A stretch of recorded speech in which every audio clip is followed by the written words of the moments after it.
جب ہر طرف سے مایوسی ہونے لگ جائے اور سب رشتے بےمعنی ہو جائیں تو اپنے اللہ پاک کی طرف پلٹنے میں دیر نہ کرو، بے شک وہ تھامنے والا رحمان الرحیم ہے۔ بلا شبہ اللہ جسے چاہے بے حساب رزق دیتا ہے۔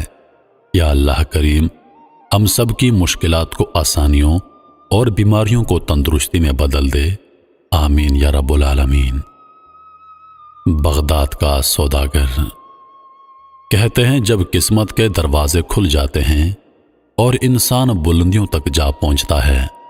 آج ہم آپ کو ایک ایسا ہی واقعہ سناتے ہیں جو ایک بغداد کے سوداگر کے ساتھ ہوا۔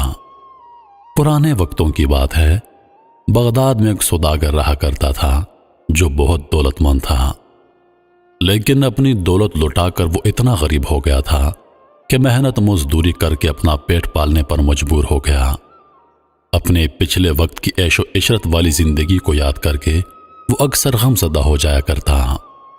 ایک رات وہ بہت اداس اور غمزدہ حالت میں سویا تو اس نے خواب دیکھا کہ ایک بزرگ اس سے کہہ رہے ہیں، تمہاری قسمت کا ستارہ مصر کے شہر قاہرہ میں جگمگا رہا ہے، وہاں جاؤ اور اسے تلاش کرو۔ صبح جب بیدار ہوا تو اسے خواب والے بزرگ کی بات یاد آئی۔ اس نے فوراً قاہرہ جانے کی تیاری کی اور قاہرہ کے لیے روانہ ہو گیا۔ کئی ہفتوں کی تکلیف اور مشقت اٹھا کر وہ اس شہر میں پہنچ گیا۔ رات ہو چکی تھی اور اس کے پاس کسی سرائے میں قیام کے لیے کوئی رقم موجود نہ تھی، لہٰذا وہ ایک مسجد میں گیا اور اس کے صحن میں ایک کونے میں جا کر سو گیا۔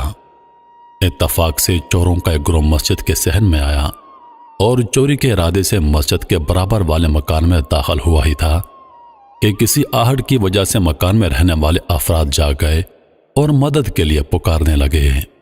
چوروں نے جب یہ چیخو پکار سنی تو گھبرا کر بھاگ کھڑے ہوئے۔ تھوڑی ہی دیر میں علاقے کا داروغہ اپنے سپاہیوں کے ہمراہ وہاں پہنچا۔ جب یہ سپاہی مسجد کے صحن میں پہنچے تو یہ سوداگر انہیں صحن میں سویا ہوا نظر آیا، لہذا سپاہیوں نے اسے پکڑ لیا اور چور سمجھ کر اس کی خوب پٹائی کی اور اس کو قید خانے میں بند کر دیا۔ 3-4 دن کے بعد داروغہ نے سپاہیوں کو حکم دیا کہ اس اجنبی کو پیش کرو۔ جب یہ سوداگر پیش کیا گیا تو داروغہ نے اس سے پوچھا، تم کون ہو اور کہاں سے آئے ہو؟ سوداگر نے جواب دیا، میں بغداد سے آیا ہوں۔ داروغہ نے سوال کیا، تم بغداد سے قاہرہ کس لیے آئے ہو؟ سوداگر نے جواب دیا، میں نے خواب دیکھا ہے جس میں ایک بزرگ مجھ سے کہہ رہے تھے کہ تمہاری قسمت کا ستارہ قاہرہ میں جگمگا رہا ہے، وہاں جاؤ اور اسے تلاش کرو۔ میں اسی کی تلاش میں آیا تھا، لیکن آپ کے سپاہیوں نے مجھے پکڑ لیا اور میری پٹائی کر دی۔